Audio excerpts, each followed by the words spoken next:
അപ്പോൾ പ്രിയപ്പെട്ടവർ, നമുക്ക് ഇന്നലെ രാത്രി ഉണ്ടായ ഒരു ദുരന്ത സംഭവമായിരുന്നു എറണാകുളം വടുതലയിലെ ദമ്പതിമാരെ മണ്ണെണ്ണ ഒഴിച്ച് തീ കൊളുത്തിയത്, അല്ലേ? അപ്പോൾ ഈ ദമ്പതികളുടെ ആരോഗ്യനില അത് അതീവ ഗുരുതരമെന്നാണ് ആശുപത്രി അധികൃതർ പറയുന്നത്. വടുതല സ്വദേശിയായ ക്രിസ്റ്റഫർ, ഭാര്യ മേരി എന്നിവരെയാണ് കൊലപ്പെടുത്താനായി ശ്രമിച്ചത്. ഇവരെ ആക്രമിച്ച വില്യംസ് എന്നയാളെ പിന്നീട് തൂങ്ങി മരിച്ച നിലയിലും കണ്ടെത്തിയിരുന്നു.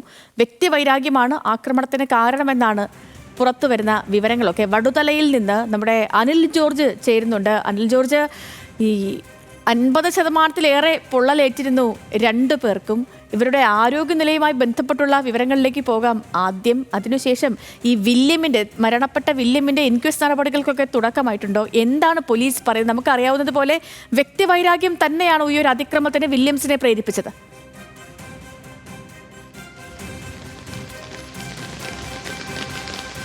സേതുലക്ഷ്മി, തീർച്ചയായും വ്യക്തിവൈരാഗ്യം തന്നെയാണ് ഇത്തരമൊരു കുറ്റകൃത്യത്തിന് വില്യമിനെ പ്രേരിപ്പിച്ചതെന്ന് നാട്ടുകാർ അടക്കം പറയുന്നു. പോലീസും ഇതേ സൂചനയിലേക്കാണ് നീങ്ങുകയും ചെയ്യുന്നത്. നമുക്കിപ്പോൾ ദൃശ്യങ്ങളിൽ കാണാവുന്നത് ഇന്നലെ ഈ ദമ്പതികൾ സഞ്ചരിച്ച വാഹനത്തിൻ്റെ ദൃശ്യങ്ങളാണ്.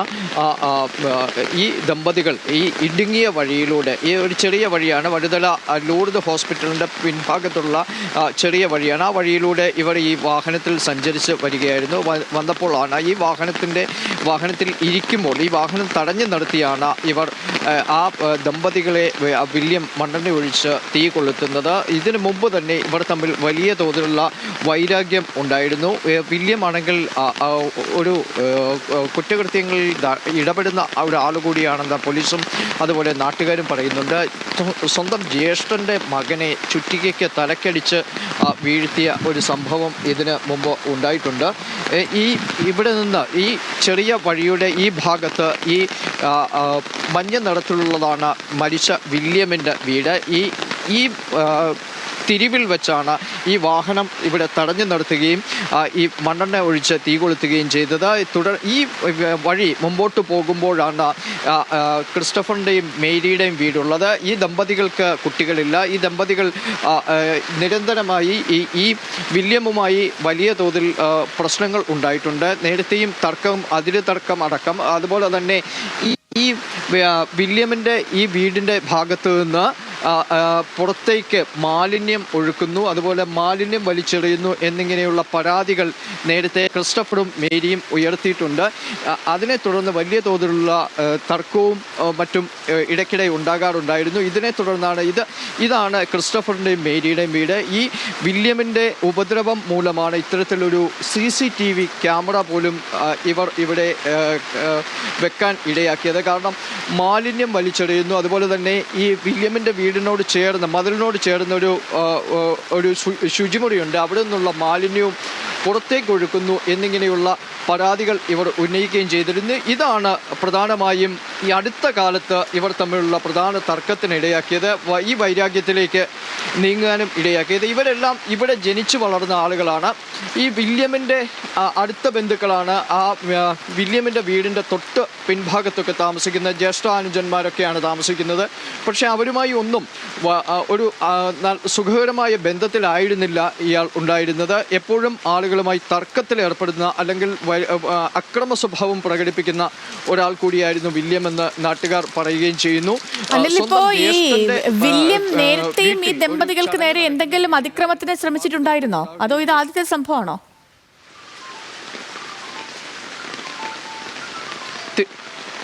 അല്ല, മുൻപും ഇവർ തമ്മിൽ തർക്കമുണ്ടായിരുന്നു. ഇതാണ് വില്യമിൻ്റെ വീട്. ഈ വില്യമിൻ്റെ വീട്ടിൽ നിന്ന് ഈ ക്രിസ്റ്റഫറിൻ്റെയും മേരിയുടെയും വീട്ടിലേക്ക് മാലിന്യം വലിച്ചെറിയുന്നു, അതുപോലെ തന്നെ ശുചിമുറിയിൽ നിന്നുള്ള മലിനജലം പുറത്തേക്ക് ഒഴുക്കുന്നു തുടങ്ങിയ കാര്യങ്ങൾ തർക്കത്തിന് ഇടയാക്കുകയും ചെയ്തിരുന്നു. ഇത് സമീപകാലത്തെ ഒരു തർക്കമാണ്. അതിനു മുമ്പും ഇവർ തമ്മിൽ അതിരു തർക്കമടക്കമുള്ള വിഷയങ്ങൾ ഉണ്ടായിരുന്നു എന്നാണ് നാട്ടുകാർ പറയുന്നത്.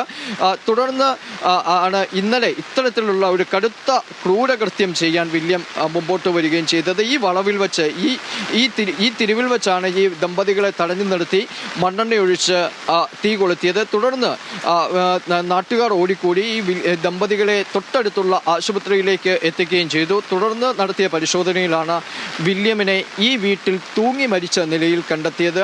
തുടർന്ന് ഇന്നലെ രാത്രി തന്നെ ഇൻക്വസ്റ്റ് നടപടികളൊക്കെ പൂർത്തിയാക്കി പോലീസ് മൃതദേഹം ഇവിടെ നിന്ന് വില്യമിൻ്റെ മൃതദേഹം മൃതദേഹം ഇവിടെ നിന്ന് പോസ്റ്റ്മോർട്ടം നടപടികൾക്കായി മാറ്റുകയും ചെയ്തു. ദമ്പതികൾ ഇപ്പോൾ ഉള്ളത് ഇതിന് തൊട്ടടുത്തുള്ള ഒരു സ്വകാര്യ ആശുപത്രിയിലാണ്. 50% പൊള്ളലേറ്റിരുന്നു ഇവർക്ക് ആശുപത്രിയിൽ എത്തുമ്പോൾ തന്നെ എന്നാണ് ആശുപത്രി അധികൃതർ പറയുകയും ചെയ്യുന്നത്. അതിനാൽ തന്നെ അതീവ ഗുരുതര അവസ്ഥയാണ് ഉള്ളത് എന്ന് അവർ പറയുകയും ചെയ്യുന്നു. നമുക്ക് ദൃശ്യങ്ങളിൽ നിന്ന് കാണാം ഈ ദമ്പതികൾ സഞ്ചരിച്ചിരുന്ന വാഹനം ഏതാണ്ട് കത്തി നശിച്ച നിലയിലാണ്. പ്രത്യേകിച്ച് അവർ ഇരുന്ന ഭാഗത്ത് ആ സീറ്റ് മുഴുവൻ കത്തി പോയിരിക്കുന്ന ഒരു സാഹചര്യമുണ്ട്. തീ ആളിപ്പടരുകയായിരുന്നു. മേരിയുടെ ദേഹത്തേക്കാണ് കൂടുതലായി ഈ മണ്ണെണ്ണ വീണ് കൂടുതൽ പൊള്ളലേറ്റത് എന്നാണ് നമുക്ക് ലഭ്യമാകുന്ന വിവരങ്ങളും. ഏതായാലും അതീവ ഗുരുതരാവസ്ഥയിലാണ് ദമ്പതികളുള്ളത്. ഈ കുറ്റകൃത്യം ചെയ്ത ഇന്നലെ തൂങ്ങി മരിച്ച നിലയിൽ സ്വന്തം വീട് ഇന്നലെ പള്ളിയിൽ പോയി വന്ന ദമ്പതികളെയാണ് വ്യക്തിവൈരാഗ്യത്തിൻ്റെ പേരിൽ ഒരാൾ തടഞ്ഞു നിർത്തി ഈ മണ്ണെണ്ണ ഒഴിച്ച് ഈ വിധം 50% പൊള്ളലേറ്റ് അവർ ഗുരുതരാവസ്ഥയിൽ ആശുപത്രിയിലാണ്. മണ്ണെണ്ണ ഒഴിച്ചയാൾ വില്യം പിന്നീട് തൂങ്ങി മരിക്കുകയും ചെയ്തു.